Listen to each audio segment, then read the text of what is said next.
오늘 본문의 38절부터 40절까지는 서기관의 모습이 두드러지게 나오고 있고 41절부터 44절까지는 가난한 과부의 이야기로 되어 있습니다. 예수님은 이 둘의 대비를 통해서 우리에게 한 가지 가르침을 주시는데요.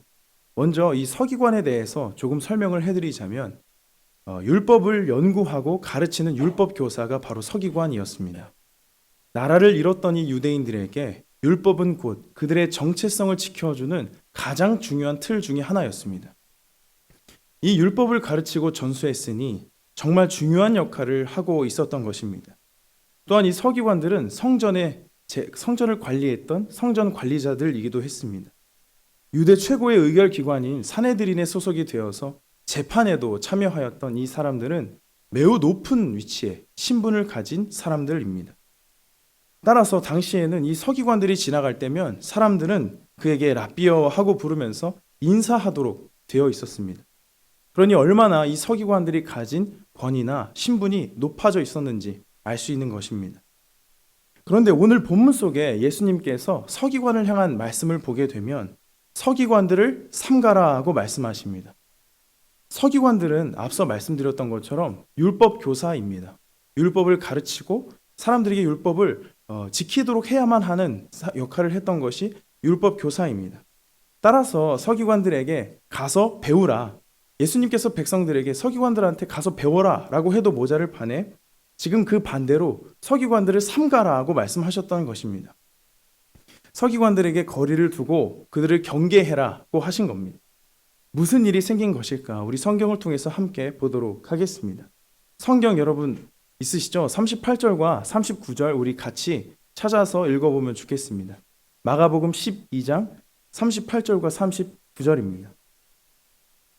시작. 예수께서 가르치실 때에 이르시되 긴 옷을 입고 다니는 것과 시장에서 문안받는 것과 회당의 높은 자리와 잔치의 윗자리를 원하는 서기관들을 삼가라. 예수님은 모든 서기관들을 조심해라고 하지 않으셨습니다. 특정한 서기관들을 조심하라고 말씀하셨는데요. 바로 긴 옷을 입고 다니는 자, 시장에서 문안받는 것을 좋아하는 사람, 회당의 높은 자리, 잔치의 윗자리를 탐하기를 좋아하는 이러한 허영심 가득한 서기관들을 삼가라고 하신 겁니다. 명예욕과 허세에 찌든 서기관들을 예수께서는 조심하라고 하셨습니다. 38절에 나온 이 긴 옷은 당시의 제사장이나 종교인들이 입었던 예복입니다. 이 긴 옷 자체에는 문제가 없습니다. 이 긴 옷을 입는다는 것은 나쁜 일이 아닙니다. 일반 유대인들도 잔치나 특별한 절기에는 이 옷을 입었다고 합니다. 예수님이 지금 비판하시는 것은 이들의 허영심인데요. 명예욕에 찌들어서 서기관들은 이 옷을 입고 굳이 밖에 나가는 겁니다. 이 옷을 입을 때 자신의 신분이 사람들에게 드러나기 때문에 이 옷을 입고 밖으로 나가게 됩니다. 이 예복을 입으면 사람들이 서기관인 줄 알아보는 것입니다. 서기관이 지나갈 때 그 사람이 노동하고 있는 것이 아니라면 일어나 인사하게 되어 있었습니다. 허영 가득했던 이 서기관들은 시장에서 인사받고자 사람들의 시선을 끌고자 예복을 입고 나간 것입니다. 본인이 중요한 존재라는 것을 확인받고 싶어 하고 인정받고 싶었던 것입니다. 39절도 눈으로 보시게 되면 회당과 잔치에서도 이들은 높은 자리, 상석에 앉고자 합니다. 지금도 앉는 그 위치에 따라서 그가 가진 명예나 권위, 권력을 상징하곤 하는데 당시에는 그것이 더욱더 심했습니다. 자리는 곧 명예이고 그의 지위를 나타내는 것이었습니다. 허세 가득한 이 서기관들은 일부러 상석에 앉음으로써 대접받고자 한 것입니다. 귀빈 대접을 받고자 한 것이죠. 저는 여기서 참 아이러니했습니다. 율법의 전문가로서 말씀을 가르치는 이로써 말씀에 담긴 그 정신, 겸손과 낮아짐의 정신을 잊어버리고 그저 인정받고자 하는 욕구와 과시만이 남게 된 이 사람들에 대해서 참 아이러니하였습니다. 그리고 이어서 40절을 보시게 되면 그들의 모습은 더 가관인데요. 우리 40절 함께 읽어보면 좋겠습니다. 시작. 그들은 과부의 가산을 삼키며 외식으로 길게 기도하는 자니 그 받는 판결이 더욱 중하리라 하시니라. 지금 과부의 가산을 삼키며 외식으로 길게 기도했다고 합니다. 당시 과부는 대부분 정말 가난했습니다. 과부의 가산이라고 함은 과부가 가진 전 재산을 의미합니다. 삼켰다는 것은 소멸시켰다, 먹어버렸다는 것인데요. 과부의 전 재산을 지금 착취한 것입니다. 이 삼키며라는 이 단어는 예수님이 말씀하신 네 가지 밭의 비유에도 나오게 되는데요. 이 네 가지 밭 중에 길가 밭이 있죠. 그 길가 밭은 하나님의 말씀의 씨앗이 뿌려질 때 그 씨앗을 새가 곧장 물어갔습니다. 예수께서 그 비유를 설명하실 때 그 새는 곧 사탄이라고 하였습니다. 새가 물어갔다고 할 때 이 물어갔다라는 말과 오늘 이 40절에 삼키며라는 말이 똑같은 말인 것입니다. 즉 과부의 가산을 삼켰던 그 서기관들의 악행은 사탄이나 하는 악한 행동이라는 평가입니다. 구약에 보면 가난한 고아나 과부, 나그네를 섬기라는 계명이 수두룩합니다. 본문 마가복음으로 돌아와서 이 40절을 계속해서 보게 되면 과부의 가산을 삼켰던 이 가증한 서기관들은 외식으로 길게 기도합니다. 이 말이 의미하는 바가 무엇인가요? 사람들에게 보이기 위해서 경건한 척 위선을 떠는 것입니다. 그런데 생각해보면 기도는 하나님께 하는 것입니다. 하나님께 기도하는 그 경건 생활을 거짓되게 하면서까지 사람들에게 인정받고자 했던 것입니다. 이들은 하나님을 욕되게 하고 있습니다. 가증한 서기관들은 하나님마저도 자신의 영광을 위해서 도구 삼아 버린 것입니다. 가난한 과부를 보살펴야만 하는 서기관이 오히려 과부의 재산을 다 착취했습니다. 이는 하나님을 두려워하지 않기 때문입니다. 하나님을 두려워하지 않기 때문에 길게 기도하면서 의로운 척, 경건한 척 한 것입니다. 하나님을 도구로 전락시키며 하나님을 욕되게 하는 것에 대해서 전혀 거리낌이 없는 바로 이러한 서기관들을 멀리하라고 하신 겁니다. 또한 길게 기도하는 것은 과부의 재산을 착취한 그 일을 감추려고 하는 듯 보입니다. 과부를 괴롭혔다는 의심조차 아예 하지 못하도록 경건한 사람인 양 위장하는 것이죠. 40절 끝에 그들을 향한 예수님의 판결이 나오게 됩니다. 그들이 받는 판결은 무거울 것이다. 그들이 받는 심판은 무거울 것이다 라고 엄중히 말씀하고 계십니다. 이 예수님의 말씀 속에는 주님의 깊은 탄식과 안타까움, 분노가 뒤섞여 있습니다. 누구보다 경건해야 할 이 서기관들이 허영의 늪에 빠졌습니다. 하나님을 경외하지 않고 교만하게 행동합니다. 예수님은 이러한 서기관들을 삼가라고 하신 것입니다. 서기관에게 가서 배워라 라고 해도 모자랄 판인데 배우라고 하지 못하고 조심하라고 말씀하셔야만 했던 이 예수님의 마음이 어땠을까 상상해 봅니다. 얼마나 많이 탄식하며 가슴 아파하셨을까 생각해 보게 되는 것이죠.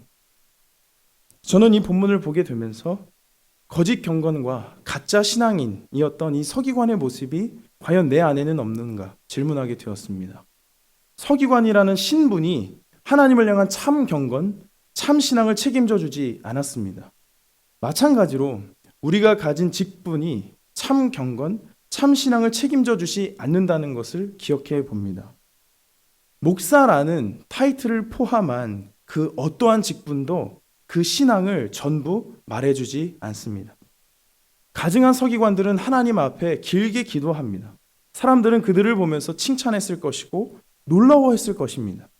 사람들 앞에 이 서기관들은 인정받았을 것입니다. 그러나 사람의 눈은 속이기가 쉽습니다. 사람들에게 인정받았다고 해서 참 경건, 참 신앙인이라고는 할 수 없는 것입니다. 직분이 주는 거룩한 부담이나 사명과 책임을 무시하는 말이 아닙니다. 직분을 통해서 사명감은 보다 고취되고 강화됨은 분명합니다. 그러나 그 직분이라는 타이틀 자체가 봉사와 같은 어떤 행위들 자체가 우리를 선한 길로 인도하는 것은 아닙니다. 가능성을 높여줄 뿐입니다. 훨씬 중요한 것은 바로 내 마음입니다. 나의 내면 깊숙한 곳에 있는 주님을 향한 마음이 훨씬 더 중요하다는 것을 모르시는 분은 아마 안 계실 것입니다. 우리를 성도로 부르신 주님, 직분으로 부르신 주님께 매달려 있는 참된 경건 생활이 우리를 참 신앙인으로 인도합니다. 하나님 앞에서의 진실한 예배, 진실한 삶이 우리를 참 경건으로 인도하는 것입니다. 오늘 이 자리에서 이 시간에 우리는 어떻게 예배하고 있습니까? 일주일 동안 우리는 주님 앞에 어떻게 예배하며 지내셨습니까? 우리는 모두 예수 그리스도의 제자입니다. 예수님을 따라가는 사람들입니다. 세상은 우리를 보면서 하나님의 나라를 느끼고 세상은 우리를 보면서 주님의 사랑을 경험하게 됩니다. 주님을 따르는 교회 공동체는 예수께서 말씀하시기를 이 세상의 소금과 빛이라 하셨습니다. 세상의 소금과 빛인 우리 제자의 사명은 주님께 진실하게 나아가는 믿음으로부터 시작됩니다. 주님을 향한 진실한 마음이 우리를 참 신앙인 참된 경건으로 인도하는 것입니다. 이제 성경을 보면 41절부터 44절까지로는 진실한 마음으로 하나님께 다가갔던 한 여인의 이야기가 나오게 됩니다. 그 여인은 가난한 과부였습니다. 41절 우리 함께 읽어보면 좋겠는데요. 41절입니다. 시작. 예수께서 헌금함을 대하여 앉으사 무리가 어떻게 헌금함에 돈 넣는가를 보실세. 여러 부자는 많이 넣는데. 예수께서 헌금함 쪽에 앉으셨습니다. 이 앉으심에도 의미가 있는데요. 구약 성경에 보면 앉는 행위는 재판 때나 혹은 가르칠 때의 자세입니다. 어떤 권위자가 무언가를 지켜보고 판단 내릴 때 이렇게 앉아 있었는데 예수님이 지금 성전의 헌금함 맞은편에 앉아 계십니다. 무언가 가르치고자 앉으신 것입니다. 그리고 사람들이 헌금함에 돈 넣는 것을 관찰하시는데요. 학자들은 이 헌금함을 여인의 뜰에 위치한 13개의 헌금함 중에 하나라고 추측하고 있습니다. 이 13개의 헌금함은 모두가 성전 유지용으로 사용되었거든요. 지금 보면은 여러 명의 부자는 많이 넣습니다. 그리고 나서 42절에 한 과부가 나오게 되는데 우리 42절도 함께 읽어보면 좋겠습니다. 시작. 한 가난한 과부는 와서 2렙돈 곧 한 고드란트를 넣는지라. 한 가난한 과부가 와서 2렙돈 곧 한 고드란트를 넣었습니다. 렙돈은 헬라 동전의 명칭이고 고드란트는 로마 동전의 명칭인데요. 2렙돈이 한 고드란트와 그 값어치가 똑같았습니다. 이게 어느 정도의 금액이냐 화면을 통해서 보여주시면 1렙돈이 128분의 1 데나리온입니다. 1 데나리온은 하루 일당이거든요. 이 하루 일당을 10만 원으로 놓고 계산을 해보면 1렙돈은 780원 정도, 2렙돈은 1560원 정도가 됩니다. 이 2렙돈을 가지고는 곡식가루 한 줌을 살 수 있었고 이것은 당시 한 끼 식사 정도의 분이 됩니다. 예수님은 가난한 과부가 넣었던 이 2렙돈을 주목하고 계십니다. 그러면서 이 모습을 보신 예수께서는 제자들을 불러서 이렇게 말씀하시는데요. 우리 43절입니다. 제가 읽어드리도록 하겠습니다. 예수께서 제자들을 불러다가 이르시되 내가 진실로 너희에게 이르노니 이 가난한 과부는 헌금함에 넣는 모든 사람보다 많이 넣었도다. 이 가난한 과부가 헌금함에 넣은 모든 사람보다 많이 넣었다고 평가하십니다. 과부는 수입이 없습니다. 과부는 스스로의 힘으로 생존이 불가능한 존재였습니다. 당시 과부는 찢어지는 가난 속에서 하나님께 나온 것입니다. 하나님을 등지지 않고 하나님께 예배하러 성전에 온 것입니다. 어쩌면 그녀의 삶에는 하나님만이 남아있을지 모르겠습니다. 자신의 힘으로는 해결할 수 없는 상황과 그 처절한 문제 앞에서 그녀는 헌금을 드립니다. 헌금은 무엇을 고백하는 것인가요? 하나님이 내 삶의 주인임을 고백하고 감사하는 것이 헌금입니다. 헌금은 내 삶을 이끄시는 그 하나님을 향한 감사의 고백과 찬양의 고백의 다양한 방법 중에 하나입니다. 여기서 중요한 것은 헌금에 담긴 그녀의 마음입니다. 헌금의 액수나 헌금의 중요성에 대해서 설교하라는 것이 아닙니다. 이 가난한 과부의 마음을 보셨던 예수님에 대해서, 하나님에 대해서 말씀드리고 있는 것입니다. 예수님은 헌금에 담긴 그녀의 마음을 보셨습니다. 예수님은 하나님께 진실하게 나아가는 그녀의 걸음을 보신 것입니다. 처절한 상황 속에서도 하나님이 내 삶의 주인임을 잊지 않고 다시 한번 주님께 나온 이 여인의 진실한 마음이 참으로 복됩니다. 우리 화면을 통해서 마태복음의 유명한 구절이죠. 함께 읽어보면 좋겠는데요. 읽어보겠습니다. 시작. 심령이 가난한 자는 복이 있나니 천국이 그들의 것이미요. 아멘. 이 가난한 과부가 심령이 가난한 사람입니다. 이 본문에서 심령이 가난하다라는 뜻은 하나님만을 간절히 바라다는 뜻입니다. 하나님 외에는 희망이 없어서 하나님만을 간절히 바라는 사람이 곧 심령이 가난한 사람입니다. 이 가난한 과부는 바로 심령이 가난한 사람이었습니다. 사람들의 시선에서 그녀는 분명히 보잘것없는 존재였습니다. 그녀를 알던 사람들은 성전에 나온 그녀를 보면서 눈총을 주었을지도 모르겠습니다. 달랑 두 렙돈 헌금하려고 나왔냐면서 그녀에게 혀를 차며 절레절레 고개를 저었을지도 모르겠습니다. 그러나 그녀는 다시 하나님께 나왔습니다. 심령이 가난하여서 하나님만을 바랐던 여인이었던 것입니다. 두 렙돈이라는 자신의 온 정성과 힘을 다해서 하나님께 나왔습니다.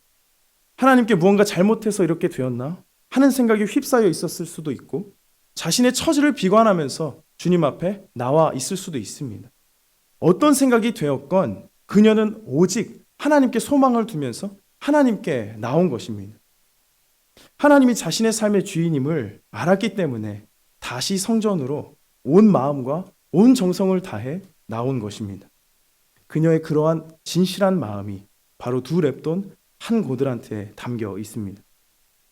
하나님 앞에 전심으로 나온 심령이 가난한 그녀에게 하나님만을 바라고 나온 이 사람에게 하나님 나라가 이루어질 것이다 라고 예수님 약속하십니다. 하나님께 벌받아서 그렇게 되었다 라고 여겼던 사람들의 판단과 생각은 다 틀렸습니다. 진실한 마음으로 주님 앞에 서 있는 그녀는 진정 복 있는 사람입니다. 가난한 과부는 앞서 살펴본 서기관과 극명히 대조됩니다. 38절부터 이 44절은 그래서 과부라는 열쇠말 키워드로 쭉 이어지고 있는 것입니다. 예복을 입고 여기저기를 다니면서 인사받기를 좋아했던 서기관, 가난한 과부와는 비교할 수 없을 정도의 높은 위치와 신분을 가졌던 이 사람들은 오로지 상석에만 앉고자 합니다. 율법을 가르치고 지켜야 할 이 서기관들은 과부를 돌보라 하셨던 예수님의 그 말씀, 하나님의 그 말씀은 까맣게 잊은 채, 그 율법의 엄중함은 잊은 채 오히려 그들의 재산을 삼켜버렸습니다. 하나님을 경외하지 않은 이 서기관들은 하나님을 도구 삼아 길게 기도하면서 자신의 명예를 드높이고자 합니다. 하나님의 심판이 있음을 기억하지 않고 거짓 경건과 거짓 신앙으로 살았던 것입니다. 반면에 과부는 주님을 붙잡았습니다. 가난도 모자라서 과부까지 된 자신의 현실 앞에 그 막막함 속에서 다시 주님을 바라보러 성전에 나왔습니다. 예수님은 금액 때문에 칭찬하신 것이 아닙니다. 위선과 허영이 아니라 하나님을 향한 진실한 마음으로 나왔던 한 가난한 과부의 진정성, 진심 어린 그 마음을 기뻐하시면서 가르쳐 주시는 겁니다. 사랑하면 더 가까이 가고 싶고 더 오래 함께하고 싶어지는 법입니다. 더 나아가 그 혹은 그녀와 하나가 되고 싶고 닮아가고 싶습니다. 사랑하면 함께 오래 붙어 있어도 지루할 틈이 없습니다. 간혹 떨어져 있더라도 금세 만나고 싶어서 기다려지게 되는 법입니다. 때로 사랑하는 사람이 원망스럽기도 하고 밉기도 하지만 다시 찾을 수밖에 없는 것이 사랑하는 임을 향한 마음입니다. 하나님을 향한 이 가난한 과부의 마음이 그랬던 것 같습니다. 가난한 과부가 된 그 현실, 그 처절하고 암담한 상황 속에서 하나님을 원망하면서도 하나님밖에는 바랄 것이 없으니 다시 주님께 걸어갑니다. 서기관의 착취 앞에서 성전을 쳐다보기도 싫지만 하나님을 만나기 위해서 다시 그 걸음을 떼서 주님을 향한 사랑을 그가 가진 두 렙돈으로 표현한 것이 아닐까요? 그녀의 진실하고도 애처로운 걸음 앞에 하나님의 마음이 어떠셨을까 생각해 봅니다. 얼마나 안쓰럽고 가슴 아프셨을까? 전부를 다해서 나온 그녀의 마음을 보시면서 깊이 감동하셨을 것입니다. 정말 대견하고 어여쁘게 여기셨을 것입니다. 가난한 과부를 향한 이 아버지의 마음은 이렇게 긍휼과 탄식이었을 것 같습니다. 동시에 타락한 서기관을 그리고 성전을 향한 하나님 아버지의 마음은 어떠셨을까? 가난한 과부를 보셨을 때와 똑같지 않았을까 생각해 봅니다. 말씀을 연구하고 가르치면서도 하나님의 마음을 깨닫지 못하는 그들의 어리석음을 보시면서 마음이 참 아프시고 속상하셨을 것 같습니다. 예수님은 거짓 경건에 찌든 서기관과 성전을 향한 하나님의 마음을 아셨습니다. 예수님은 그렇게 허영에 찌든 성전과 서기관들을 향해서 하나님의 심판이 있을 것이라 외치십니다. 과부를 돌봐야 하는 책임이 있음에도 불구하고 그들을 착취했던 악한 사람들에게 분노와 안쓰러움이 섞인 탄식으로 11장에서는 성전을 뒤엎으셨고 곧바로 이어진 13장에서는 성전의 종말을 예고하십니다. 주님을 향한 우리의 마음은 어떤가 생각해 보아야 할 것입니다. 우리의 신앙은 거짓 경건과 참 경건 사이에 어디에 있습니까? 우리의 삶은 허영으로 가득한 서기관과 같습니까? 아니면 하나님을 바라는 한 가난한 과부의 진정 어린 마음과 같습니까? 하나님은 죽어가는 우리를 그냥 두고 볼 수 없어서 독생자 예수 그리스도를 보내셨습니다. 모든 것을 다 걸고 우리를 사랑하셨습니다. 단 한순간도 허투루 사랑하지 않으십니다. 온 마음과 온 정성을 다해서 사랑하십니다. 그 사랑 앞에 이 시간 우리가 어떻게 예배하고 어떻게 반응해야 할까요? 예상할 수 없는 일들 앞에서 하나님을 원망하기도 하고 하나님이 진정 계신가? 하나님이 진정 사랑하시는가? 라는 질문이 생기지만 결국 다시 하나님께 돌아올 수밖에 없음을 기억해 봅니다.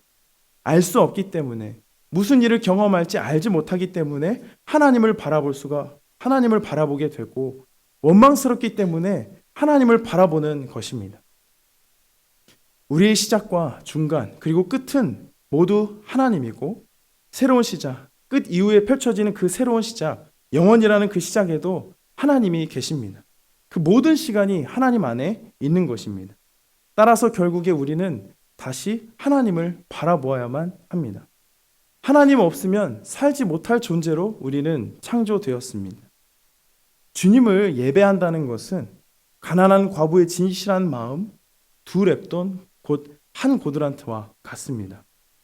어떤 상황과 어떤 환경에 놓여 있든지 그 상황이 좋든지 처절하든지 언제든지 주님만을 바라며 의지하는 것입니다.